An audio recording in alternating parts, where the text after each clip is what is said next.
Vous écoutez Europe 1, il est 11h30. Le journal de la santé avec Elisabeth Assayag. Les dangers de l'alcool pendant la grossesse sont largement sous-estimés. Le Champix, le traitement d'aide au sevrage tabagique, ne provoquerait pas de dépression. Il est question de le réhabiliter. Et puis après la e-cigarette, les e-joints. Près d'un ado sur 5 aux États-Unis qui utilise la e-cigarette le fait dans le but de consommer du hashish. Et tout d'abord, donc, les Français qui connaissent encore mal les risques de l'alcool pendant la grossesse. Oui, une étude de l'INPES, l'Institut national de prévention et d'éducation pour la santé, montre que les dangers réels pour la santé des bébés sont totalement banalisés et sous-estimés. Écoutez les explications de Mélanie Gomez. 3/4 des Français ignorent que toute consommation d'alcool comporte un risque pour le bébé lorsqu'on est enceinte. Pour eux, le danger pendant la grossesse existe, mais surtout si l'on boit trop au cours d'une soirée, par exemple, ou alors chez les femmes alcooliques, comme quoi, vous allez l'entendre, le logo zéro alcool pendant la grossesse apposé sur toutes les boissons alcoolisées depuis 2006 n'est pas entré dans toutes les têtes. J'ai été enceinte et effectivement, je n'ai bu uniquement pour Noël. Voilà, une petite coupette de champagne, je pense pas que ça fasse de mal. Un verre peut-être de temps en temps, mais ça s'arrête là. Non, ça risque quand vous prenez de l'alcool de façon régulière. Oui. Mais là, une fois sur 9 mois, une coupe ou deux même, éventuellement. Alors pourtant, c'est aujourd'hui prouvé scientifiquement, boire de l'alcool pendant la grossesse, c'est toxique pour le fœtus, quelle que soit la dose, et que l'on soit enceinte de 1 mois comme de 8, il n'y a pas de période moins dangereuse qu'une autre, même au tout début. Concrètement, entre la 3e semaine et 1 mois et demi de grossesse, le principal risque pour le bébé, c'est de développer une malformation cardiaque, car c'est là que le cœur se développe, ou alors l'autre conséquence de l'alcool sur un fœtus d'à peine 1 mois, c'est un développement anormal du palais, ce qu'on appelle aussi le bec de lièvre. Mais le principal danger de l'alcool, c'est pour le cerveau du bébé, et ce, tout au long de la grossesse. Le Champix, qui avait été placé sous surveillance depuis plusieurs années, risque d'être réhabilité. Ce médicament avait été déremboursé en 2011 à cause de risques cardiovasculaires et psychiatriques. Et là, une nouvelle étude internationale menée sur 165 000 patients montre qu'il n'y a pas de risque de dépression. Écoutez les précisions chez nos confrères de France 5.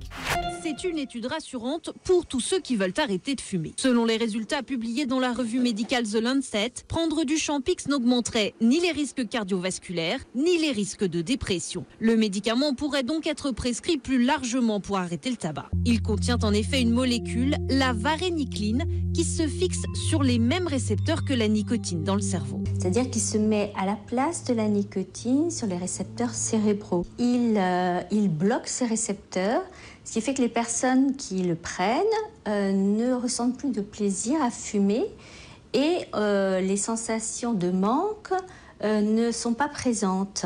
L'Agence nationale de sécurité du médicament place toujours le Champix sur la liste des produits sous surveillance renforcée. Mais selon cette tabacologue, le médicament délivré uniquement sur ordonnance aurait des bénéfices supérieurs aux risques. Alors les bénéfices sont extrêmement importants à l'arrêt du tabac. C'est pourquoi si un traitement est nécessaire, il faut le prendre dans de bonnes conditions. Mais de toute façon, le patient sera toujours gagnant à arrêter de fumer. Nous, notre rôle, c'est de les rassurer, de leur dire « Écoutez, on est là pour vous suivre, pour écouter tout effet indésirable éventuel. » Autre frein à sa prescription, son prix. Près de 75 € pour 15 jours de traitement.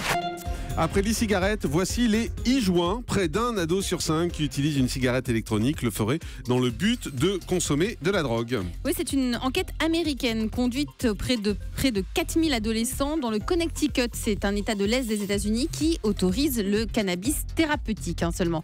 18% des adolescents qui utilisent la e-cigarette l'ont utilisé pour consommer du hashish. Ça se présente sous la forme d'huile de hashish ou de cire infusée au THC, qui est la substance psychoactive du cannabis. Vous êtes pro, hein? En France, j'apprends en étant ici. Ça, oui. En France, pour l'instant, c'est anecdotique.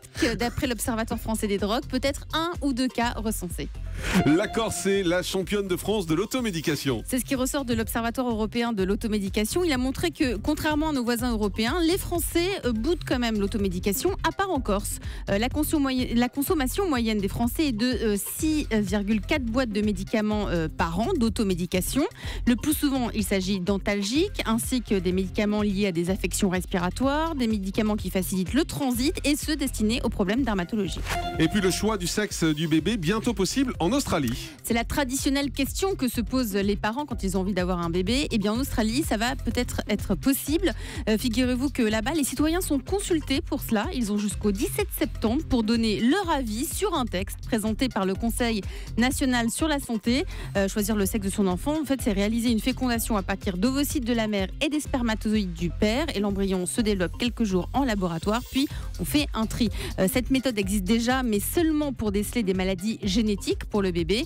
Évidemment, les risques de dérive sont pointés du doigt. En France, c'est interdit. Et puis le chiffre du jour, c'est 19. 19 milliards d'euros par an, c'est ce que coûte la maladie d'Alzheimer en France. 850 000 personnes en sont victimes.